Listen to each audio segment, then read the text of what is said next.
बिस्मिल्लाहिर्रहमानिर्रहीम। अस्सलाम वालेकुम डियर स्टूडेंट्स। उम्मीद है आप सब खैरियत से होंगे और आपकी स्टडीज़ भी कुछ हद तक अच्छे तरीके से गुज़र रही होगी। आज बड़ा इंपॉर्टेंट लेक्चर हमने स्टार्ट करना है नंबर 36 और ये होगा नर्व इम्पल्स का फ़र्स्ट हाफ़। नर्व इम्पल्स के दो पार्ट हैं, एक है रेस्टिंग मेम्ब्रेन पोटेंशियल, एक है एक्शन मेम्ब्रेन पोटेंशियल। तो first half action membrane potential इसमें आज हम पढ़ेंगे। सबसे पहले इसकी डेफिनेशन आपकी बुक ने 2-3 लाइनों में लिखी है। Nerve impulse is the wave of electrochemical changes which travel along the length of neuron involving the movement of ions across the membrane and it's changes. ये एक वेव है जिसमें इलेक्ट्रिकल चेंजेस भी होती हैं, केमिकल चेंजेस भी होती हैं न्यूरॉन की मेम्ब्रेन के ऊपर, और इसमें आयंस की मूवमेंट होती है क्रॉस द मेम्ब्रेन। में अभी इस वक्त नहीं एक्सप्लेन कर सकता कि किस तरीके से ये होती है। बहरहाल इस डेफिनेशन को मैं थोड़ा सा नेक्स्ट लेक्चर के एंड तक पोस्टपोन करता हूँ। जब हम ये टॉपिक सारा पढ़ लेंगे देन आपको ये डेफिनेशन ठीक तरीके से समझ आएगी। मैं इसे आगे ऑनवर्ड मूव करता हूँ और नेक्स्ट जो इसमें वर्ड हमने पढ़ना है जो आज हमारे लेक्चर का हिस्सा है, that is the resting membrane potential. लेकिन रेस्टिंग मेम्ब्रेन पोटेंशियल से भी पहले वर्ड मेम्ब्रेन पोटेंशियल क्या है, यहाँ से हम शुरू करेंगे, क्योंकि सबसे जनरल चीज़ से, बेसिक सिंपल चीज़ से मैं अगर बात को शुरू करूँगा तो आपके लिए समझना आसान होगा। तो सबसे जनरल बेसिक सबसे पहले आपको जो पता होना चाहिए, मेम्ब्रेन पोटेंशियल क्या है। आपने फिज़िक्स में पढ़ा होगा इलेक्ट्रिकल पोटेंशियल। एक तरफ प्लेट के ऊपर पॉजिटिव चार्ज है, एक तरफ प्लेट के ऊपर नेगेटिव चार्ज है। दो अलग अलग चार्जेस दो अलग अलग प्लेट्स के ऊपर हैं। आप इसको नाम देते हैं this is a potential difference, this is a electric potential, this is voltage, what ever जो भी आप इसको नाम देते हैं। सिमिलरली यहाँ प्लेट्स तो खैर नहीं है, यहाँ न्यूरोनल मेम्ब्रेन होती है। ये न्यूरोनल मेम्ब्रेन है, इसके बाहर की तरफ एक चार्ज है, इसके अंदर की तरफ एक चार्ज है। एक तरफ एक चार्ज है, दूसरी तरफ दूसरा चार्ज है। तो इसको हम नाम देते हैं this is called the potential existing on the neuronal membrane, that's why this is called as membrane potential. So potential on neuronal membrane is called as membrane potential. ये दो तरह का है, एक होता है रेस्टिंग मेम्ब्रेन पोटेंशियल और दूसरा है action membrane potential. Resting membrane potential ऐसा पोटेंशियल न्यूरोनल मेम्ब्रेन पे जब न्यूरॉन रेस्ट कंडीशन में होता है, यानी जब न्यूरॉन कोई नर्व इम्पल्स पास नहीं कर रही, न्यूरॉन रेस्ट कंडीशन में है। मसलन यहाँ इस वक्त ये रिसेप्टर है, यहाँ से ये न्यूरॉन निकल रहा है और ये मेरे CNS को आ रहा है। तो अभी चूँकि कोई स्टिमुलस नहीं मिला, तो जो न्यूरॉन है इस फिंगर से जो निकल रहा है और आ रहा है रेस्ट कंडीशन में है, तो उस रेस्टिंग न्यूरॉन के ऊपर जो पोटेंशियल होगा मैं उसको नाम दूंगा resting membrane potential. Potential on neuronal membrane during rest condition, that is rest condition से मुराद that is when no impulse pass, जब कोई भी नर्व इम्पल्स पास नहीं करती, इसको नाम देते हैं रेस्टिंग मेम्ब्रेन पोटेंशियल। इसी को आज हम आगे पढ़ेंगे, इस दौरान क्या क्या होता है। लेट्स सपोज ये न्यूरोनल मेम्ब्रेन है, ये सारी, ये डबल नहीं होती है, सिंगल ही है, लेकिन किसी वजह से मैं इतनी वाइड बना रहा हूँ। This is the neuronal membrane. ये न्यूरोनल मेम्ब्रेन के आउटसाइड वाला इन्वायरमेंट है, ये न्यूरोनल मेम्ब्रेन के इनसाइड वाला इन्वायरमेंट है। जिस तरह मैं ये बात करता हूँ, ये है मोटर न्यूरॉन,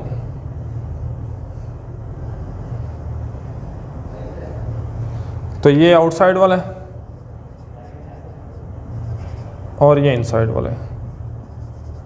तो इनसाइड वाला ये है और जो आउटसाइड वाला है वो ये है।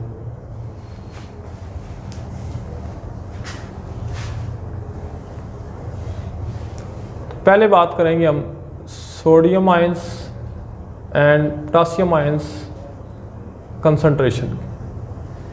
जब न्यूरॉन रेस्ट कंडीशन में होता है, यानी उसके ऊपर कोई नर्व इंपल्स पास नहीं कर रही होती, तो ये देखा गया है कि सोडियम आयंस की मिकदार बाहर ज़्यादा होती है, सोडियम आयंस की मिकदार अंदर कम होती है। मैंने सोडियम साइज में बड़ा शो किया, बाहर ज़्यादा है अंदर कम है। जबकि पोटासियम आयंस अंदर ज़्यादा हैं और बाहर कम है। क्या कह रहा हूँ मैं ये कह रहा हूँ increase sodium ions outside 10 time more concentrated sodium ions outside and more potassium ions concentration inside as compared to the outside. इस न्यूरोनल मेम्ब्रेन के अंदर एक पंप है, ये है वो पंप। एक तरफ इसकी 3 बाइंडिंग साइट्स बना रहा हूं मैं, 1 2 3। दूसरी तरफ मैं इसकी 2 बाइंडिंग साइट्स बना रहा हूं, 1 और ये 2। अंदर से इसके साथ 1 2 और ये 3, अंदर की तरफ से इसके साथ 3 सोडियम बाइंड करते हैं, जबकि बाहर से इसके साथ 1 और ये 2 पोटासियम आयंस बाइंड करते हैं, क्योंकि सोडियम की बाइंडिंग साइट्स 3 हैं और पोटासियम की बाइंडिंग साइट्स 2 हैं। अब इस पूरे का नाम है सोडियम पोटासियम ATPase पंप। ये पंप है, याद रखिएगा। पंप हमेशा एक्टिव ट्रांसपोर्ट का बायस बनेगा, क्योंकि ये एनर्जी यूज़ करेगा और ये against the concentration gradient ions को मूव करवाएगा। सोडियम इनसाइड कम है, इनसाइड से ही बाइंड कर रहा है, बाहर की जानिब जाएगा, from inside to the outside sodium जाएंगे, क्योंकि ये ऐसे ट्विस्ट करेगा। जब ये पंप यूँ ट्विस्ट करेगा तो ये सोडियम को बाहर ड्रॉप करेगा और पोटासियम को इनसाइड ड्रॉप करेगा। गौर करें तो सोडियम भी और पोटासियम दोनों against the concentration gradient move कर रहे हैं, लो कंसंट्रेशन से हाई कंसंट्रेशन की तरफ जा रहे हैं। इसे एक्टिव ट्रांसपोर्ट बोलते हैं। ये काम बगैर एनर्जी के नहीं हो सकता। तो क्वेश्चन ये है कि ये एनर्जी कहाँ से आती है। होता इस तरह है कि यहाँ पे यूज़ होता है ATP। ये ATP है, ये ATP ब्रेक डाउन होता है into the ADP plus inorganic phosphate, और इससे रिलीज होती है एनर्जी। ये एनर्जी ये पंप यूज़ करता है और ये काम होता है in the presence of enzyme ATPase, जो ATP को तोड़ता है। तो जनाब एनर्जी यहाँ से आई और ये ions against the concentration gradient move होना शुरू हो गए। मुझे ये बताएं, रेस्टिंग मेम्ब्रेन पोटेंशियल में अगर सोडियम इनसाइड से आउट जा रहा है और लो कंसंट्रेशन से हाई कंसंट्रेशन जा रहा है, सिमिलरली पोटासियम आयंस ये आउटसाइड लो कंसंट्रेशन से इनसाइड टुवर्ड्स हाई कंसंट्रेशन जा रहे हैं, तो सोडियम आयंस और पोटासियम आयंस की ज़्यादा कंसंट्रेशन कहाँ होगी। हम कंक्लूड यही करेंगे इन्हीं तमाम बातों से कि sodium ions will be more concentrated outside as compared to the inside, whereas potassium ions they are more concentrated inside as compared to the outside. अब दूसरी बात की तरफ आते हैं, positive and negative charges. During the resting membrane potential, positive charges will be more outside like this, negative charges will be more inside like this. So positive charges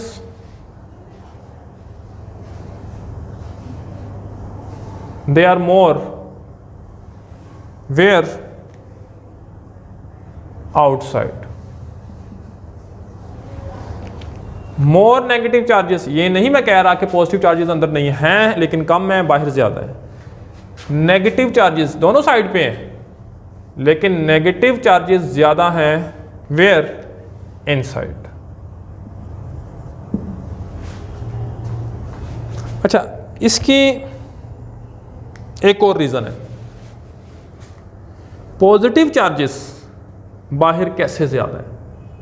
हालांकि बाहर आप गौर करें, सोडियम भी है और पोटासियम भी है, यही दोनों आयंस इनसाइड भी हैं, सोडियम और पोटासियम इनसाइड भी। पॉजिटिव तो दोनों साइड पे है, लेकिन पॉजिटिव चार्जेस बाहर ज़्यादा क्यों है, क्वेश्चन ये है। अब सोडियम आयंस बाहर ज़्यादा है, पोटासियम आयंस अंदर ज़्यादा है दोनों पॉजिटिव, तो होना तो ये चाहिए कि दोनों आयन में से एक एक आयन एक साइड पे ज़्यादा है, इक्वल होना चाहिए, लेकिन ऐसा नहीं है।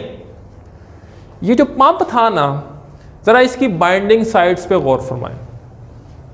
सोडियम जो इंटरनल नहीं बाइंड कर रहा है, ये 3 है, बाहर से जो पोटासियम बाइंड कर रहे हैं 2 हैं।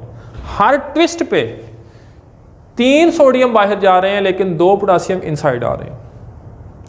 अगर 3 पॉजिटिव चार्जेस बाहर जा रहे हों, लेकिन 2 पॉजिटिव चार्जेस, 3 नहीं, अब 2 पॉजिटिव इनसाइड आ रहे हैं, तो 3 पॉजिटिव जो बाहर जा रहे हैं वो ज़्यादा हैं, जिसके अगेंस्ट 2 अगर इनसाइड आ रहे हैं कम है।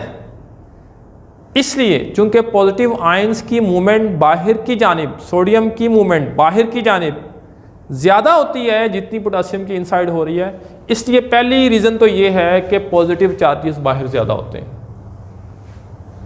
अब मैं दूसरी लॉजिक की तरफ आता हूँ कि पॉजिटिव बाहर ज़्यादा क्यों होते हैं, वो यहाँ मैं तीसरे पॉइंट में डिस्कस करता हूँ, that is the potassium ions diffusion. एक हैरानगी की बात बताता चलूँ आपको, कुछ पोटासियम ऐसा होता है जो इस न्यूरोनल मेम्ब्रेन से बाहर डिफ्यूज कर जाता है, क्योंकि ये हाई कंसंट्रेशन से बाहर आ रहा है लो कंसंट्रेशन की तरफ, इसको मैं नाम दूंगा this is called as diffusion. So some potassium ions they diffuse outside. हैरानगी की बात ये नहीं है कि पोटासियम बाहर डिफ्यूज कर रहा है, हैरानगी की बात ये है पोटासियम का साइज सोडियम के साइज से बड़ा है, सोडियम का साइज छोटा है। अगर पोटासियम जो साइज में बड़ा है वो डिफ्यूज कर सकता है हाई कंसंट्रेशन से टुवर्ड्स द लो कंसंट्रेशन, तो सोडियम जिसका साइज छोटा है, क्या ये हाई कंसंट्रेशन से sodium towards the low concentration inside move नहीं कर सकता? अगर हम ये साइज की बेस पे थोड़ा सा जहन में सोचें कि सोडियम का साइज छोटा है, पोटासियम का साइज बड़ा है, तो असूलन सोडियम को ज़्यादा डिफ्यूज़ करना चाहिए पोटासियम की निस्बत, लेकिन यहाँ मामला ऑपोजिट है। यहाँ पोटासियम को देखा जाता है कि ये कुछ मिकदार में इनसाइड से आउटसाइड डिफ्यूज़ कर रहा है, लेकिन सोडियम बिल्कुल ही डिफ्यूज़ नहीं कर रहा है जिसका साइज छोटा है। तो क्वेश्चन तो ये है, ऐसा क्यों होता है? तो सुन लें इसकी रीज़न भी। Potassium ions have the ability to bind with the water molecules much as compared to the sodium with the water. Potassium की वाटर के साथ बाइंडिंग एबिलिटी ज़्यादा है, सोडियम की जो एबिलिटी है वाटर के साथ बाइंड करने की वो कम है। लिहाजा कुछ पोटासियम वाटर के साथ बाइंड होता है और उसके साथ बाइंड होके बाहर आ जाता है, ऐसा सोडियम नहीं कर सकता, जिसकी वजह से पोटासियम के अंदर डिफ्यूज़ करने की सलाहियत है और सोडियम के पास नहीं है। अब देखें, ऑलरेडी बाहर पॉजिटिव चार्ज ज़्यादा था सोडियम की वजह से, प्लस कुछ पोटासियम वाटर के साथ बाइंड करके बाहर आना शुरू हो गया, उस वजह से भी पॉजिटिव चार्ज बाहर ज़्यादा होना शुरू हो जाएगा। सो इस पॉइंट की वजह से भी हम ये कह सकते हैं कि पॉजिटिव चार्ज बाहर ज़्यादा होगा। नेगेटिव चार्ज इनसाइड कैसे ज़्यादा होते हैं, तो इसको एक अलग पॉइंट में डिस्कस किया गया है। वो ये है कि negative organic ions and proteins acidic amino acid जो होते हैं ना प्रोटीन्स को बनाते हैं, उसमें नेगेटिव चार्ज होता है, ये मोर कंसंट्रेटेड होते हैं इनसाइड, जिसकी वजह से inside become more negative due to the presence of the organic ions and the proteins. अब ये वो कंडीशन है जिसे हम रेस्टिंग मेम्ब्रेन पोटेंशियल का नाम दे रहे हैं। इस वक्त कोई भी नर्व इम्पल्स गुजर नहीं रही। So during this condition we can say no nerve impulse pass.